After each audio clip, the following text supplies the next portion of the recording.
Welcome back, everyone. Today, we're going deep, really deep, into a book that might surprise you. Oh, is it a surprise? It might be, yeah. We're taking on P.T. Barnum's The Art of Money Getting. Now, that's a name most folks associate with, well, the circus, right? But hold on to your hats because Barnum was way more than just a showman. Right. I mean, he was a marketing genius, a super savvy entrepreneur. Yeah. And we're going to find out just how relevant his advice on building wealth still is, even though this book was written way back in the 19th century. I think folks are going to be surprised what they find in this book. For sure. One thing that really jumped out at me is that he doesn't just jump right into, stocks or real estate. He starts with something totally unexpected. Good health. Ah, yes. Good health. Why do you think he put so much emphasis on that? Honestly, it threw me at first. But as I kept reading, it made more and more sense. Well, for Barnum, it wasn't just about feeling good, right? It was about having the energy, the drive, the mental clarity to actually go after your financial goals. Like, you can't build a business empire if you're constantly running on fumes, right? Exactly. He even compares it to, get this, the Puritans. You know, with their tiny bedrooms and lack of ventilation, he thought they were practically ignoring the laws of nature. And he even gets personal, talking about his own battles with smoking. He did. And he actually managed to quit, but he described the craving for tobacco as being like stronger than your basic needs. Can you imagine trying to make smart money decisions when you're fighting an addiction like that? I mean, talk about a distraction. It really highlights how Barnum connects these different parts of your life to financial success, you know? You gotta have a strong foundation to build on. So, good health, check. What's the next step on Barnum's road to riches? Well, he's a big believer in finding the right path for you. Choosing a vocation, you know, something you're passionate about, something you have a knack for. So not just about following the money, it's about finding something that actually, lights your fire. Exactly. And it's got to be something you're actually good at, too.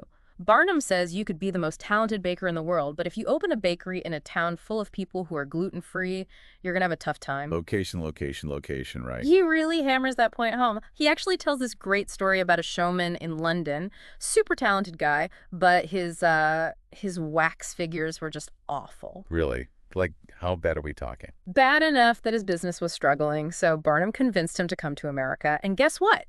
The guy thrived. Just goes to show sometimes you gotta shake things up a bit to reach your full potential. So a change of scenery can be a good thing. But then there's that saying, 3 removes are as bad as a fire. Barnum uses that to talk about, well, the downsides of moving your business around too much. Yeah. I gotta be honest, that one kind of went over my head. Could you break that down for me and for our listeners? Of course. It basically means that moving your business too often can be super disruptive. You lose that momentum, you know.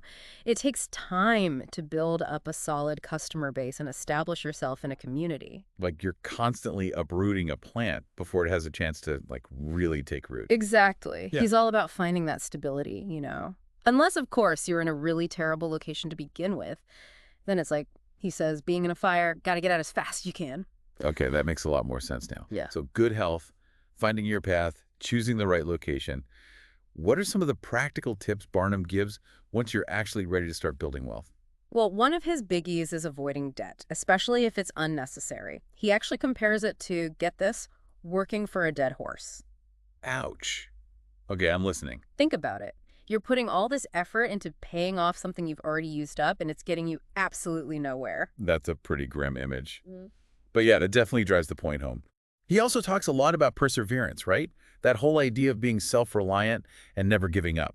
Oh, absolutely. He draws this comparison between two generals. One's hesitant, you know, always second-guessing himself. The other one's determined, pushes forward even when things get tough. So who wins the battle? You guessed it. The one who's willing to take those calculated risks and just keep going no matter what obstacles get thrown in his way. Reminds me of all those entrepreneurs out there launching startups. It's never easy. There are always setbacks. But the ones who make it are the ones who just refuse to quit. Exactly. They have that grit, that determination to see their vision through. So, no debt, tons of perseverance. What else is on Barnum's list? He's a stickler for thoroughness. He says, don't just go through the motions in your work or your business. Put your whole heart and soul into it. Actually, he tells this story about a Yankee tin peddler who learns a valuable lesson about quality. Oh, tell me more about that. What happened? Well, this peddler, he thought he'd gotten himself a real bargain on this tin, but it turns out it was cheap for a reason. It was poorly made. Oh, no. So what happened? Did he get stuck with a bunch of useless tin? Pretty much. But Barnum uses this story to make a point. It's better to really understand your business, even if you make a few mistakes along the way, than to try and cut corners. That's a good lesson, especially these days, right? It's so Huh. easy to get distracted by all the, like, get-rich-quick schemes and shortcuts. Absolutely. Barnum was all about the long game, the steady climb to success. Which brings us to another interesting point he makes. Remember that saying, be cautious and bold? Yeah, that was Rothschild's maxim, right? Seems a little contradictory, don't you think? Right. On the surface, it does seem like a bit of a paradox, but Barnum breaks it down in a way that makes total sense. Okay, I'm all ears. How do you balance being cautious and bold at the same time? He says it's all about finding that sweet spot. Being cautious means doing your research, planning carefully, really assessing the risks before you jump into anything. But boldness is about having the courage to act on those plans, not letting fear paralyze you. So it's not about being reckless, it's about, like, informed action. Exactly. It's like a smart investor. They do their due diligence, but they're not afraid to make a move when they see a good opportunity. That makes a lot of sense. Now, you mentioned earlier that Barnum had some pretty strong opinions about employees.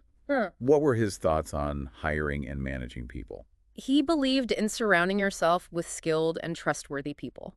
But he also wasn't afraid to let go of those who, how should I put this, overestimated their own importance. Ah, those types. We've all met a few. He actually tells this hilarious story about an employee who, as he gained more experience, started demanding these, like, outrageous raises. Sounds like he had a pretty high opinion of himself. Oh, totally. He thought he was irreplaceable, but instead of actually proving his worth through hard work, he would just point to his head and say, I think. So he thought his ideas alone were enough to justify a bigger paycheck. Pretty much.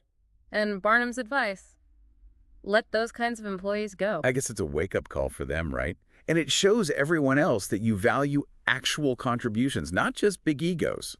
Exactly. It's a leadership lesson we can all learn from, even from a guy who lived back in the 19th century. Absolutely.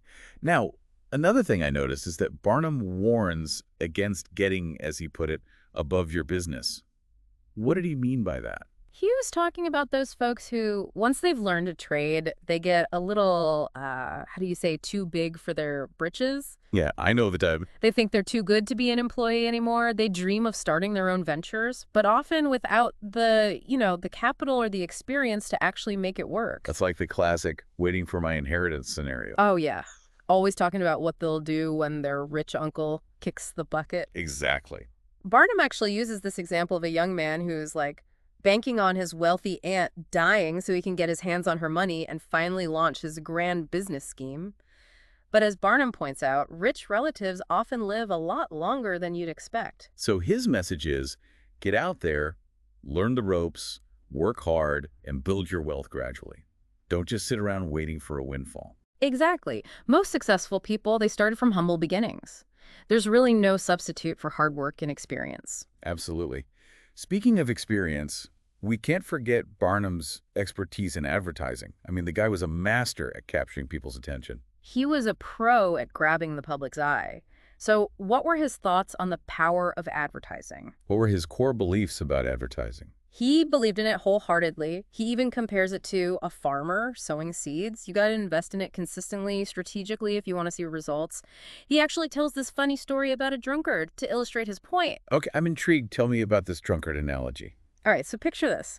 A man spends his last dollar on a drink, but he's not quite as drunk as he wants to be. And he starts complaining, saying that if he only had another 10 cents, he could get properly drunk and save that dollar he already spent. So it's a commentary on, like, bad financial decisions and short-sightedness. Exactly. Barnum uses it to show how foolish it is to be inconsistent with your advertising. You might think you're saving money by cutting back, but in the long run, it'll cost you potential customers. So consistent advertising is key to building a successful business. What about customer service? What were Barnum's views on that? He was a firm believer in treating customers well, politeness, respect, even when they were being difficult. He tells a story about an usher in his museum who actually wanted to fight a rude customer. Wait, really? An usher wanted to fight a customer?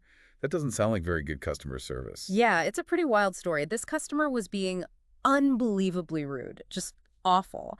And the usher, well, he was understandably upset, wanted to teach the guy a lesson. I can't say I blame him. So what happened? Did a brawl break